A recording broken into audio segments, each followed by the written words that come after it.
bonjour Réginald. Comment on Bonjour. prépare un match de Coupe de France contre une équipe qui évolue dans la même division que vous?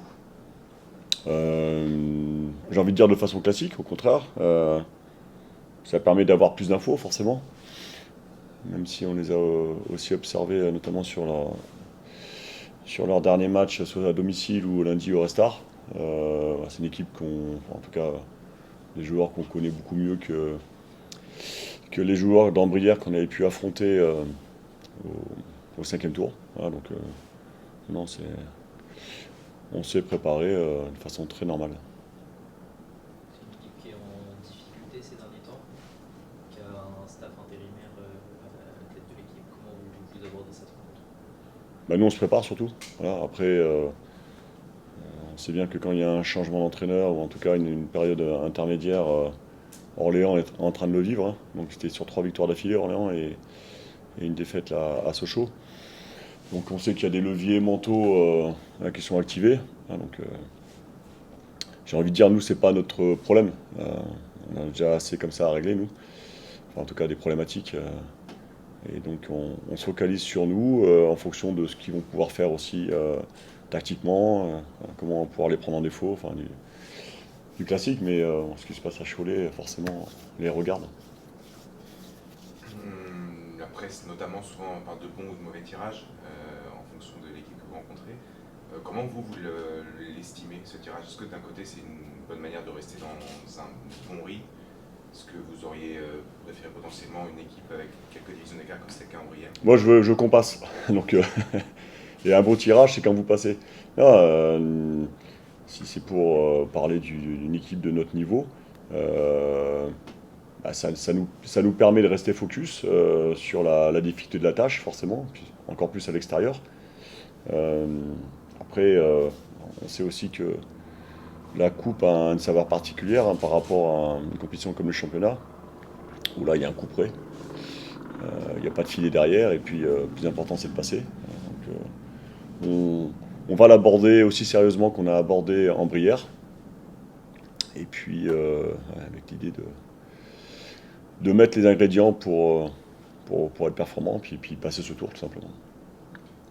Est-ce que l'idée, c'est toujours la philosophie de la Coupe de faire tourner l'effectif, de donner du temps de jeu à des joueurs qui en ont peut-être un peu moins en championnat? Est-ce que le fait que ce soit une nationale aussi en face, ça change quelque chose pour vous dans l'optique de cette rencontre ou pas? Non, après, chaque match a son. Comment dire, en tout cas, sur cet aspect-là, sa préparation particulière. On va mettre en Brière pour servir d'exemple. On sortait d'un nombre important de matchs où beaucoup de joueurs, notamment sur le milieu de terrain et la défense, avaient quasiment tout joué.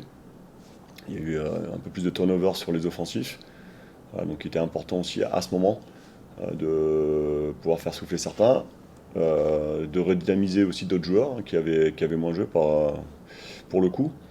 Euh, on était sur un troisième match, faut pas l'oublier. Là, on est sur un programme classique, même si on aurait préféré jouer vendredi. On a joué la semaine dernière, on joue ce week-end, on rejouera la semaine prochaine.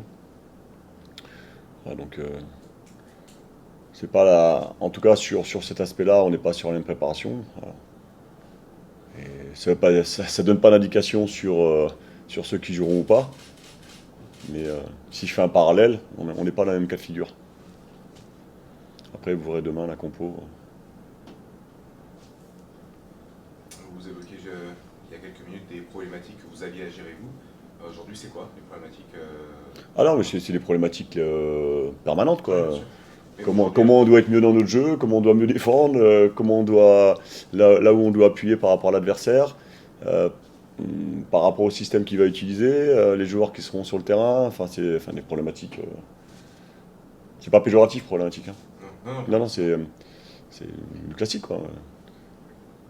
rien d'alarmant en ce moment après 11 journées de championnat. Au niveau de l'infirmerie, Non, au niveau de l'infirmerie, elle se désemplit.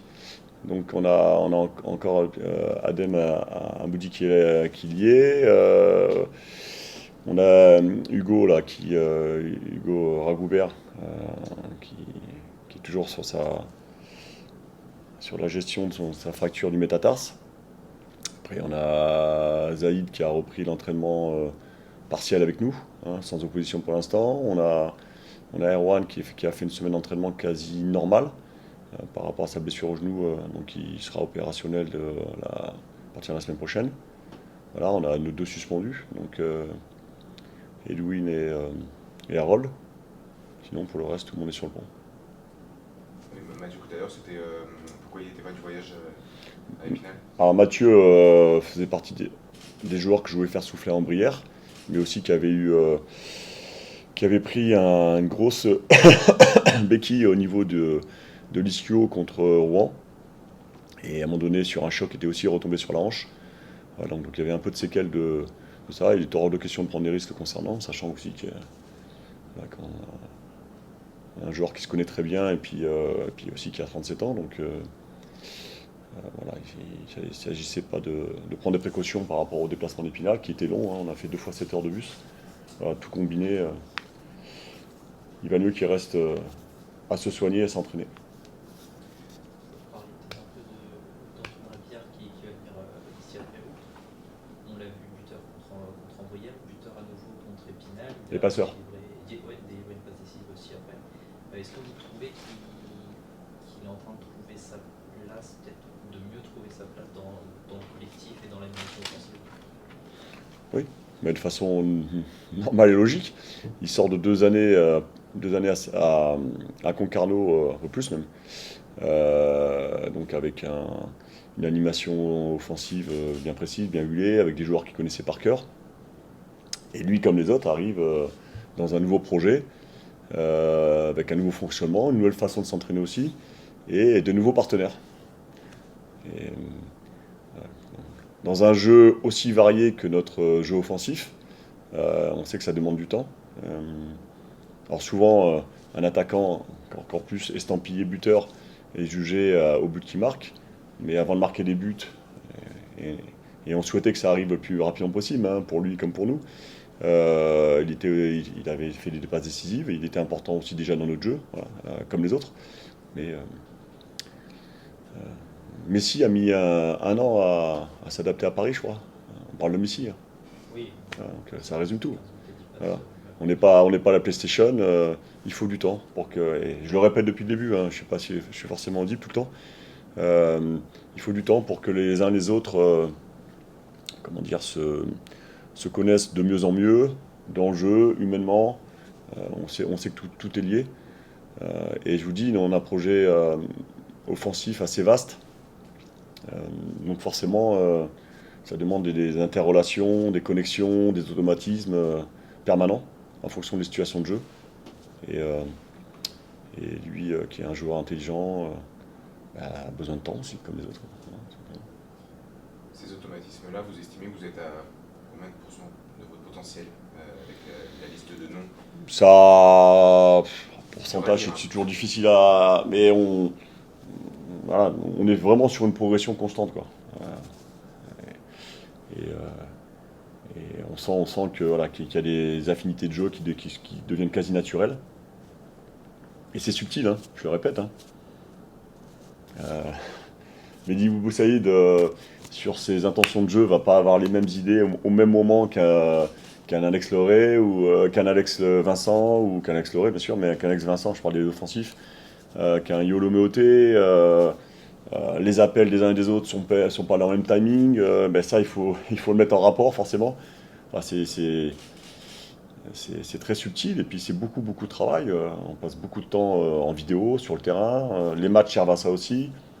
En fonction des moments, on est un peu plus en confiance, un peu plus en forme, et puis ça devient de plus en plus naturel. D'autres fois, c'est un peu plus laborieux, mais non, globalement, ça avance très bien.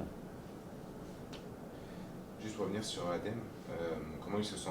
J'imagine que ça doit être frustrant pour lui de monter dans le groupe pro et d'avoir une blessure qui le gêne. Comment il gère cette Bah, c'est frustrant, forcément, parce qu'il avait fait les 2-3 premières semaines de prépa, et jusqu'à ce coup d'arrêt avec cette blessure. Et voilà, donc on essaie de trouver des solutions pour le soigner, pour qu'à un moment donné il réussisse à pouvoir s'en réentraîner normalement. Un joueur est malheureux dès qu'il n'est pas sur le terrain. Donc dans son cas, ça commence à vraiment être pesant pour lui, forcément pour nous aussi, hein, parce que On aimerait qu'il soit sur le terrain tout le temps. Voilà, donc ça fait partie aussi de l'apprentissage du métier. Ces mauvais moments aussi doivent servir pour qu'il revienne plus fort après. Mais ce qu'il est en train de vivre d'autres l'ont vécu. On fait en sorte, on travaille pour que chacun le vive pas ou le moins longtemps possible. C'est les adducteurs. Non. Ouais, c'est plus complexe que ça. Ouais, Ok. ouais. Justement, il y a eu pas mal de blessés dans le secteur offensif. Quand vous êtes dans cette phase de construction des affinités, etc., comment vous gérez les blessures, les absences, ceux qui ne peuvent pas être là pour développer ces affinités? Est-ce qu'il y a des choses que vous mettez en place, notamment la vidéo? Il y a, pour ceux qui peuvent pas être sur le terrain, forcément, ça reste uniquement sur la vidéo, mais il y a- c'est pour ça qu'il est important que tout le monde soit sur le terrain tout le temps. Et après, il y a des choix qui sont faits par rapport au match pour travailler sur l'automatisme. Après, quelqu'un comme Erwan, il a été hors terrain pendant, enfin, de mémoire, 2-3 semaines, en sachant que ça fait bientôt 4 mois qu'on travaille ensemble. Zaïd, c'était une récidive au niveau de sa clavicule, mais il était dans le même cas. En plus, il était sur des bonnes dynamiques. Voilà, après, en étant aussi à l'extérieur, ça permet pour prendre un peu plus de recul par rapport à ce qui est demandé. Après, il y a des discussions qui sont là en permanence. Il y a ce gros travail de vidéo aussi. C'est un ensemble de choses. Mais l'idée, c'est que quand ils reviennent dans le chantier, qu'ils n'aient pas tout oublié forcément. Mais on fait en sorte que ce soit pas le cas. C'est bon pour vous? Moi, j'en profite là pour faire un droit de réponse là. Comme on a une audience et que je l'ai pas sur Canal sur une intervention qui était très déplaisante de la part de journalistes et de consultants. Donc à la mi-temps, nous concernant notre club, à la mi-temps du match Rouen-Avranches, voilà. Je trouvais ça très déplacé, une part de désinformation, malvenue. Voilà, donc je ne sais pas dans quel but. Alors j'espère que c'est juste de la maladresse et de l'incompétence. J'ai pas de fenêtre médiatique sur Canal. Moi, j'y bosse pas. C'est peut-être pour ça d'ailleurs. Peut-être qu'il y a une raison. Je sais pas. Voilà, je m'interroge. Donc, moi, je suis là pour défendre nos intérêts de façon très lucide. Et quand on a attaqué aussi gratuitement, ça me déplaît. Ça correspond pas en plus à ce qu'on fait depuis le début de saison. Voilà, donc c'est important que je le fasse à travers ce média qui est le nôtre. Vous voulez peut-être. Enfin, on gardera Vous regarderez les images Ouais. et vous écouterez. Et comme on les voit bientôt, c'est le bon moment pour le faire. Merci, bonne journée. Merci. À demain.